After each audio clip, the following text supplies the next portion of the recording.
ओम शांति। सातवां संदेश। आज जब वतन में गई तो जाते ही क्या देखा कि शिव बाबा और अपना ब्रह्मा बाबा दोनों आपस में बैठे थे और सामने जैसे एक छोटी पहाड़ी बनी हुई थी। वह किसकी थी? क्या देखा कि ढेर के ढेर पत्र थे। इतने पत्र थे जैसे कि पहाड़ियाँ बन गई थीं। जैसे ही हम पहुँची तो ब्रह्मा बाबा ने हमको देखा और कहा कि ईशु कहाँ है? इतने पत्र हो गए हैं। मैंने कहा, बाबा मैं आई हूँ। कहा, ईशु बच्ची को भी साथ लाई हो ना? देखना ईशु बच्ची, मैं 2 मिनट में इतने सारे पत्र पूरा कर देता हूँ। शिव बाबा तो साक्षी होकर मुस्कुरा रहे थे। इतने में देखा कि ईशु बहन भी वहाँ इमर्ज हो गई। ईशु का चेहरा बिल्कुल ही शांत था। बाबा ने कहा, बच्ची क्या सोच रही हो? आज तो पत्र का जवाब देना है। उसी समय जैसे साकार वतन का संस्कार पूर्ण रीति इमर्ज था, मम्मा खड़ी होकर देख रही थी। इतने में ही शिव बाबा ने ब्रह्मा बाबा को कहा, आप कहाँ हो? वतन में बैठे हो? फिर 1 सेकंड में ही रूप बदल गया। बाबा ने कुछ कहा नहीं, एकदम डेड साइलेंस हो गए। इतने में बाबा ने मुझे कहा कि बच्ची यह पत्र खोलकर देखो। मैंने कहा, बाबा पत्र तो ढेर हैं। बाबा ने कहा, बच्ची इसमें तो 1 सेकंड लगेगा क्योंकि सभी में एक ही बात है। इसके बाद बाबा ने सुनाया कि सभी पत्रों में बच्चों के उलहने ही हैं। पत्रों में सभी उलहने ही थे। अब देखना बाबा बच्चों को रिस्पॉन्ड करते हैं। देखना 1 सेकंड में मैं सभी को जवाब दे देता हूँ। फिर बाबा ने सभी पत्रों का लाल अक्षरों में या यहाँ माफिक ही पत्र लिखा। पत्र में क्या था? ब्राह्मण कुलभूषण सुदर्शन चक्रधारी ये रत्नों बच्चों प्रति समाचार यह है कि सभी बच्चों के उल्हनों के पत्र सूक्ष्म वतन में पाए। रिस्पॉन्ड में बाप दादा बच्चों को कह रहे हैं कि ड्रामा की भाभी के बंधन में सभी आत्माएं बंधी हुई हैं। सभी पार्ट बजा रही हैं उसी ड्रामा के मीठे मीठे बंधन अनुसार। आज अव्यक्त वतन में पार्ट बजा रहा हूँ। सभी बच्चों को दिल व जान सिक व प्रेम से अव्यक्त रूप से याद प्यार बहुत बहुत बहुत स्वीकार हो। जैसे बाप की स्थिति है वैसे बच्चों को स्थिति रखनी है। यह है बाप दादा का पत्र। फिर बाबा को हमने भोग स्वीकार कराया। बाबा बोले, बच्ची आज कुछ नए बच्चे भी आए हैं, पहले मैं उन्हों को खिलाता हूँ। फिर वतन में बाबा ने सभी बच्चों को इमर्ज कर अपने हस्तों से जल्दी जल्दी एक एक दृष्टि भी दे रहे थे, हाथों से गिट्टी भी खिला रहे थे।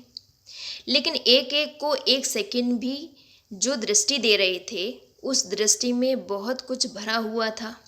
उसके बाद फिर तीसरा दृश्य हमने देखा। बाबा को कहा कि सभी ने एक प्रश्न पूछने के लिए कहा है। बाबा ने कहा, जो भी प्रश्न है वह पूछ सकते हो। बाबा तो एक अक्षर में जवाब दे देगा।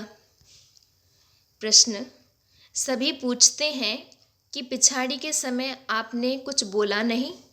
बाहर की सीन तो हम सभी ने सुनी है, लेकिन अंदर क्या था वह अनुभव भी सुनना चाहते हैं। बाबा बोले, हाँ बच्ची क्यों नहीं, अपना अनुभव सुनाएंगे। अच्छा लो सुनो। बच्ची खेल तो सिर्फ 10-15 मिनट का ही था। उस थोड़े से समय में ही अनेक खेल चले। उसमें भिन्न भिन्न अनुभव हुए। पहला अनुभव तो यह था कि पहले जोर से युद्ध चल रही थी। किसकी? योग बल और कर्म भोग की। कर्म भोग भी फुल फोर्स में अपने तरफ खींच रहा था और योग बल भी फुल फोर्स में ही था। ऐसे अनुभव हो रहा था कि जो भी शरीर के हिसाब किताब रहे हुए थे वह फट से योग अग्नि में भस्म हो रहे थे। और मैं साक्षी हो देख रहा हूँ, जैसे अखाड़े में बैठ मल्लयुद्ध देखते हैं। मतलब तो दोनों का फोर्स पूरा ही था। उसके बाद बाबा बोले कि कुछ समय बाद करम भोग दर्द तो बिल्कुल निर्बल हो गया, बिल्कुल दर्द गुम हो गया। ऐसे ही अनुभव हो रहा था कि आखिरी में योग बल ने करम भोग पर जीत पा ली। उस समय तीन बातें साथ साथ चल रही थीं। वह कौन सी? एक तरफ तो बाबा से बातें कर रहा था कि बाबा आप हमें अपने पास बुला रहे हो। दूसरे तरफ यूं तो कोई खास बच्चों की स्मृति नहीं, लेकिन सभी बच्चों के स्नेह की शुद्ध याद मोह के रूप में थी। बाकी शुद्ध मोह की रग व यह संकल्प की छुट्टी नहीं ली व और कोई भी संकल्प नहीं था। तीसरी तरफ यह भी अनुभव हो रहा था कि कैसे शरीर से आत्मा निकल रही है।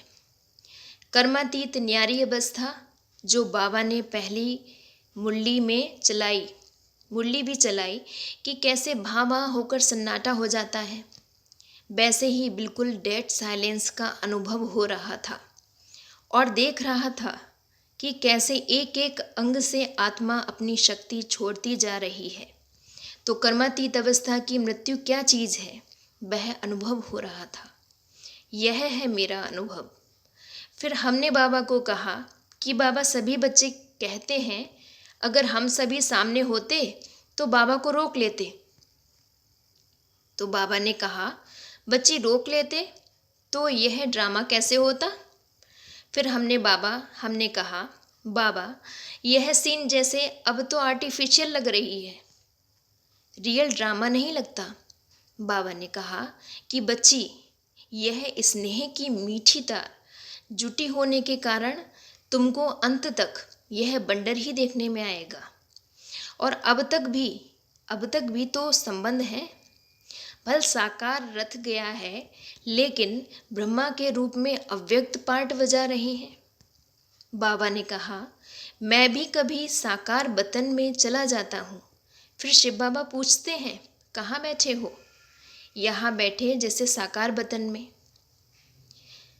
यह मकान बन रहा है, वहाँ तक जाता हूँ। मैंने कहा बाबा कभी कभी लगता है कि जैसे बाबा चक्र लगा रहे हैं। बाबा ने कहा मैं चक्र लगाता हूँ तो वह भासना तो बच्चों को आएगी ही, मतलब तो रूह रिहान हो रही थी। फिर बाबा ने एक दृश्य दिखाया जैसे एक चक्र के अंदर बहुत चक्र दिखाई पड़े। चक्र का ढंग ऐसे बनाया था कि उस चक्र से निकलने के 4-5 रास्ते दिखाई पड़े, परंतु निकल ना पाए। सिर्फ ब्रह्मा बाबा का यह दिखाया कि चक्र में चलते चलते पॉइंट 0 पर खड़े हो गए, निकले नहीं। बाबा ने समझाया कि यह है ड्रामा का बंधन।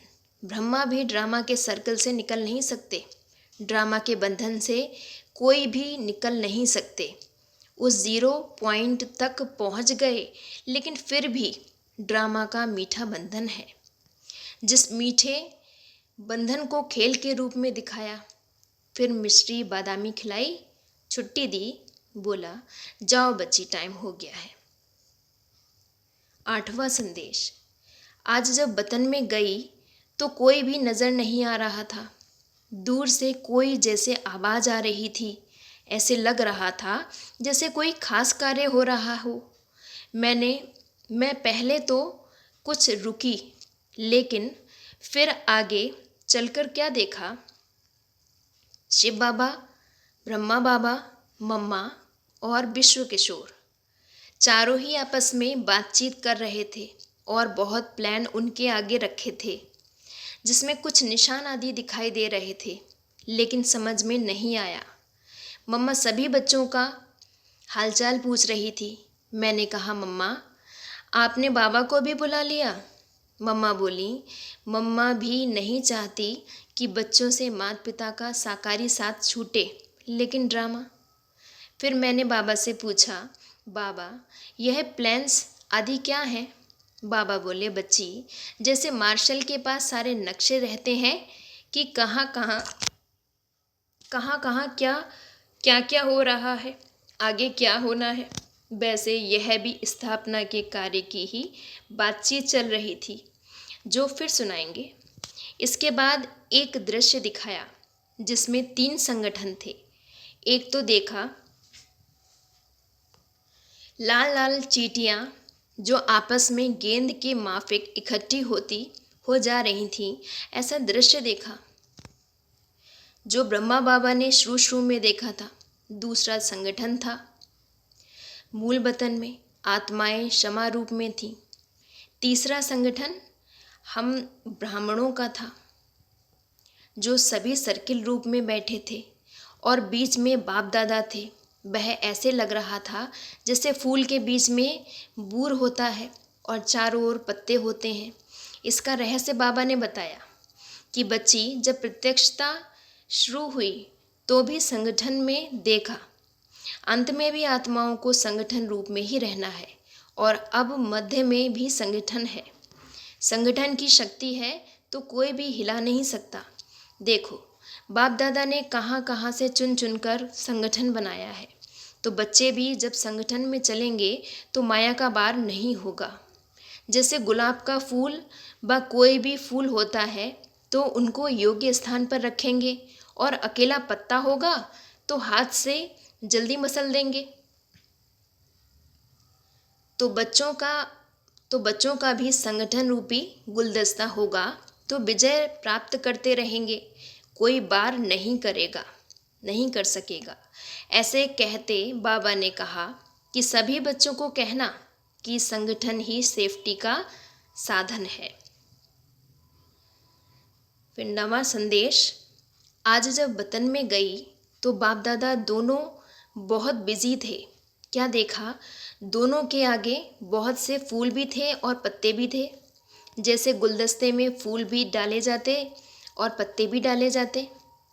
फूल 2-3 प्रकार के अलग अलग थे, उनको देख रहे थे और छांट रहे थे। तो बाप दादा दोनों उसी ही कार्य में बिजी थे। मुझे देखा भी नहीं।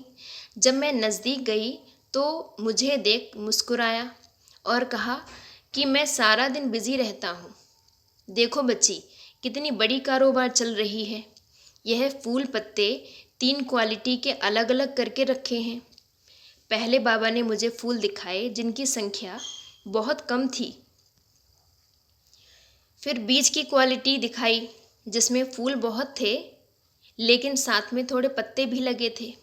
फूल अच्छे थे लेकिन जो पत्ते लगे हुए थे वह कुछ डिफेक्टेड थे। तीसरी क्वालिटी में फिर पत्ते जास्ती थे और फूल बहुत बहुत ही कम थे। इस पर बाबा ने मुझे समझाया कि यह पहली क्वालिटी जिसमें थोड़े फूल हैं, यह वह बच्चे हैं जो बिल्कुल दिल पर चढ़े हुए हैं और ऐसे दिल वाले अनन्य बच्चे बहुत ही थोड़े हैं। दूसरे नंबर वाले बच्चे हैं बहुत अच्छे, परंतु थोड़ा कुछ कमी है। फूल बने हैं लेकिन थोड़ी कमी है। बाकी तीसरी क्वालिटी के हैं प्रजा। उनमें कोई फूल निकलता है जो पीछे जाने वाला है, बाकी सब हैं प्रजा। तो 2 ऊपर की क्वालिटी बच्चों की है। बाप दादा अब गुलदस्ता सजाते हैं। जब गुलदस्ता सजाया जाता है तो सिर्फ फूल डालने से गुलदस्ता नहीं शोभता, उसमें कुछ पत्ते भी चाहिए। तुम फूल हो लेकिन तुम्हारे साथ पत्ते भी चाहिए। तुम राजा बनेंगे तो प्रजा भी चाहिए ना। तो प्रजा रूप पत्तों के बीच में फूल शोभता है। तो यहाँ बैठे तुम बच्चों का गुलदस्ता बनाता हूँ और देखता हूँ कि एक फूल ने कितनी प्रजा बनाई है। जिसने जास्ती प्रजा बनाई है उनका गुलदस्ता भी शोभता है। फिर बाबा ने एक प्रश्न पूछा कि जब कोई देवता पर फूल चढ़ाते हैं तो सिर्फ फूल चढ़ाते, पत्ते निकाल देते हैं क्यों? पत्ते तो फूल का शो होते हैं, फिर पत्ते क्यों निकाल देते हैं? फिर बाबा ने सुनाया कि तुम बच्चों से ही यह सारी रस्म रिवाज होती है। जब तुम पहले अर्पण हुए तो अकेले थे, लेकिन फूल को अगर कुछ समय रखना हो तो पत्ते साथ में होंगे तो रख सकेंगे। वैसे ही जब तुम पहले अर्पण हुए तो तुम अकेले फूल अर्पण हुए हो। फिर तुमको 21 जन्मों के लिए अविनाशी चलना है। तो प्रजा रूपी पत्ते भी लगाए जाते हैं। पहले तुम आए तो प्रजा नहीं थी, लेकिन अब तो तुम फूलों की शोभा ही प्रजा रूपी पत्तों से है। इसलिए बाप दादा कहते हैं, प्रजा बनाओ। 10वां संदेश। आज जब मैं वतन में गई तो ऐसे लगा जैसे कोई सूर्य के नज़दीक जाए तो सूर्य की गर्मी, इस गरमाइश या सकाश तेज आती है। ऐसे ही आज वतन में जैसे ही आगे बढ़ते गए तो ऐसे अनुभव हुआ जैसे कोई भट्टी के आगे जाते हैं। आज बाबा लाल लाल लाइट में जैसे अव्यक्त फीचर में दिखाई दे रहे थे और सूर्य के समान किरणें निकल रही थीं। क्या देखा कि नीचे बहुत बड़ी सभा है। ऐसी सभा साकार रीति में ब्राह्मणों की कभी नहीं थी। सभी ब्राह्मणों पर वह किरणें जा रही थीं और मैं भी वतन में गई तो देखा मेरे पर भी वह किरणों की लाइट माइट आ रही है। कुछ समय बाद मैं बाबा से उसी रूप में मिली और कहा कि बाबा, मैं भोग लेकर आई हूँ। बाबा भोग स्वीकार करते हुए सिखला रहे थे कि खाते समय कैसे लाइट माइट की स्थिति में रहना है। फिर मैंने बाबा से पूछा कि बच्चों को याद प्यार तो देंगे ना। इस पर बाबा ने कहा कि स्नेह का रूप तो बहुत देखा, लेकिन स्नेह के साथ शक्ति रूप की स्थिति जो बाबा बच्चों की बनाना चाहते हैं वह अभी तक कम है। तो आज बाबा स्नेह के साथ शक्ति भर रहे थे और कहा इसी से ही सर्विस में सफलता होगी। बाबा ने संदेश भी यह दिया कि सिर्फ स्नेह नहीं लेकिन साथ में शक्ति भी भरनी है। जो बाबा ने खुद दृश्य में दिखाया कि बच्चों को इस सृष्टि को लाइट माइट की किरणें देनी है। इतने दिन बाबा का स्नेह के रूप से मिलन था, लेकिन आज स्नेह के साथ लाइट माइट का रूप था तो मैं उसे लेने में ही तत्पर हो गई और वापस साकार वतन में आ गई। 11वां संदेश। आज जब मैं वतन में गई तो जैसे एक सभा लगी हुई थी, क्लास हो रहा था। पहले तो मैं धीरे धीरे आगे बढ़ने लगी। बाप दादा ने नयनों से स्वागत किया। फिर बोले, बच्ची, इन सब से मुलाकात करो और यह भोग सभी को खिलाओ। तो क्या देखा, जो आत्माएं एडवांस में शरीर छोड़कर गई हैं उन सभी को इमर्ज कर बाबा क्लास करा रहे थे। फिर सभी को मधुबन का ब्रह्मा भोजन स्वीकार कराया। उस संगठन में सभी गई हुई आत्माएं थीं। फिर मैंने एक दृश्य देखा, बहुत मकान बन रहे थे और जैसे मकान में जब छत पड़ती है तो उसको बहुत आधार देते हैं। फिर जब सीमेंट पक्का हो जाता है तब तो वह आधार लकड़ी पट्टी आदि निकाल देते हैं। तो इस तरह मकान बनने की छत भरने की कारोबार बहुत ज़ोर शोर से चल रही थी। तो मैं इस मकान को देखती रही और बाबा गायब हो गया। बाबा ने यह दिखाया कि मकान बनाने के लिए पहले आधार दिया जाता है, फिर आधार निकाला जाता है। ऐसे ही दृश्य देखते यहाँ पहुँच गई। 12वां संदेश। आज जब मैं वतन में गई तो बाबा नहीं दिखाई दिए। थोड़ी देर के बाद बाबा को देखा तो मैंने पूछा, आप कहाँ गए थे? बाबा बोले, आज गुरुवार का दिन है तो सभी बच्चों के पास चक्र लगाने गए थे। वैसे तो साकार रूप में इतने थोड़े समय में सब जगह नहीं पहुंच सकता था। अब तो अव्यक्त वतन में अव्यक्त विमान द्वारा रॉकेट से भी जल्द पहुंच सकते हैं। हमने कहा, बाबा, आपने चक्र लगाया तो उसमें आपने क्या देखा? बाबा ने कहा, मेजॉरिटी बच्चे अभी तक स्नेह में अच्छे चल रहे हैं और बहुत ऐसे भी हैं जिन्हों के अंदर कुछ संकल्प भी है कि ना मालूम अब क्या होगा, परंतु संगठन के सहारे अब तक ठीक हैं। बाबा ने कहा कि स्नेह के आधार पर जो बच्चे अभी तक ठहरे हुए हैं, तो अब स्नेह के साथ ज्ञान का फाउंडेशन जरा भी ढीला हुआ तो बच्चों पर वायुमंडल का असर बहुत सहज हो सकता है। इसलिए हर एक बच्चे को अपनी चेकिंग करनी है। फिर भी व्यक्त देह में हो तो स्नेह में पहले फोर्स अच्छा रहता है, लेकिन इस स्नेह पर फिर जैसे जैसे दिन पड़ते जाएंगे तो वायुमंडल का असर जल्दी पड़ सकता है। स्नेह में भल कहते हैं कि शिव बाबा कल्याणकारी है या बाबा ने जो किया है वह ठीक है। स्नेह के वश संकल्प बंद किया। स्नेह की रिजल्ट मेजॉरिटी की अधिक है। वायुमंडल का असर हमारे पर ना हो और हमारा असर वायुमंडल पर हो, तब कायदे मुजीब चल सकते हैं। हमने कहा कि बाबा हमारे पास तो ज्ञान की ही बातें चलती हैं। तब बाबा ने कहा, बच्ची ज्ञान के फाउंडेशन से अपने को संतुष्ट रखें, ऐसे बच्चे थोड़े हैं।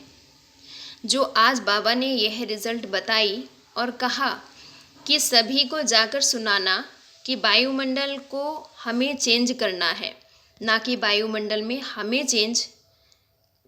हमें चेंज करे। फिर भोग स्वीकार कराने के बाद बाबा ने एक सीन दिखाई। एक बहुत बड़ा हॉल था। उस हॉल में चारों ओर से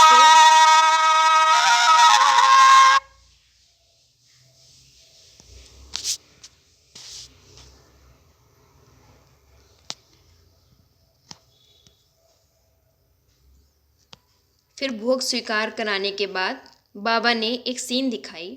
एक बहुत बड़ा हॉल था। उस हॉल में चारों ओर से बहुत बदबू आ रही थी। उस कमरे में 2-3 बहुत अच्छी खुशबूदार अगरबत्ती जल रही थीं। धीरे धीरे अगरबत्ती की खुशबू ने बदबू को दबा दिया। बाबा ने सुनाया, देखो बच्ची, चारों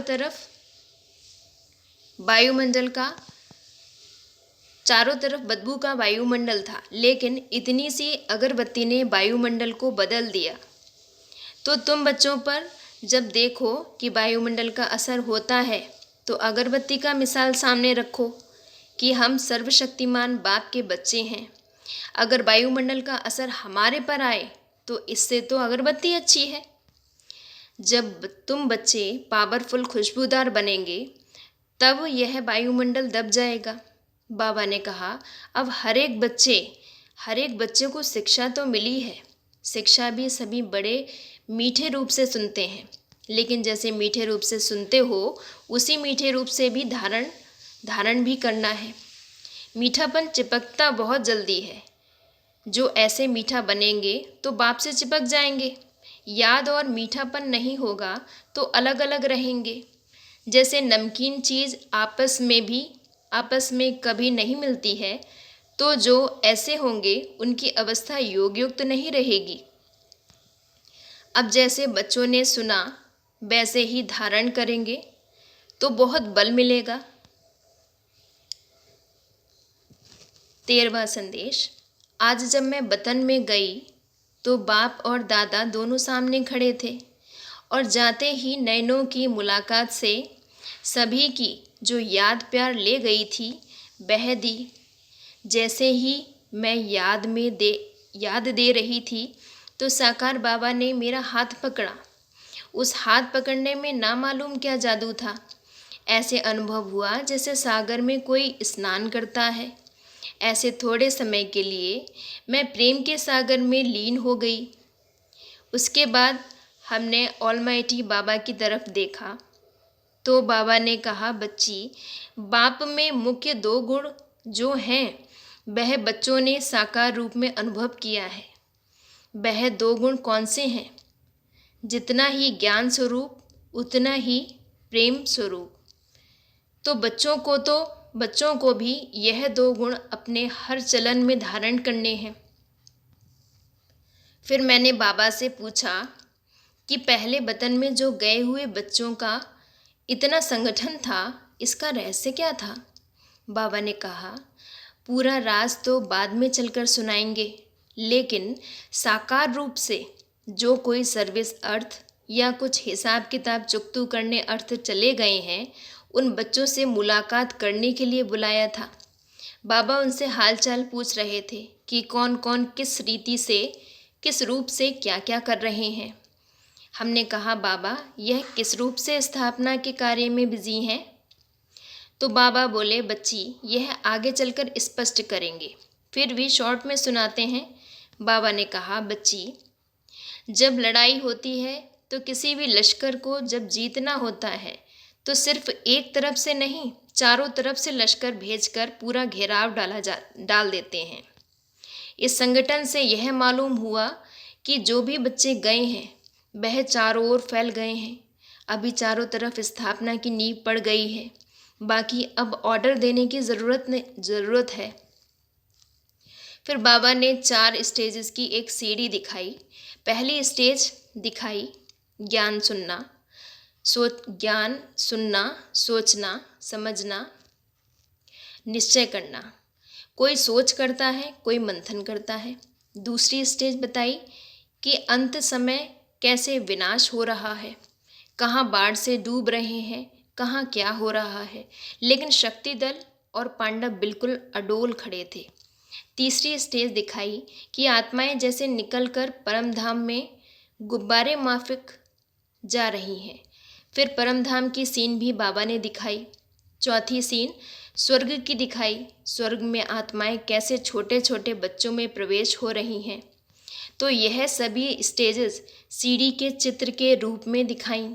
यह सीढ़ी दिखाने का रहस्य बताते हुए बाबा ने कहा, बच्चों की बुद्धि में यह घूमता रहे कि अब हमारी क्या स्टेज है, तो अंतिम स्टेज धारण करनी है।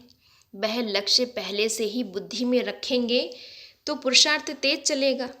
विनाश के समय की जो सीन दिखाई उसमें आप बच्चों की अडोल अवस्था रहे। फिर बाबा ने हमें ढेर हीरे हाथ में दिए और कहा, इन हीरों का टीका सभी बच्चों को लगाना। यह हीरे क्यों दे रहा हूँ? क्योंकि हीरे मिसल आत्मा मस्तक में रहती है, तो हर एक आत्मा सच्चा हीरा बन चमकती रहे। अच्छा जी, ओम शांति।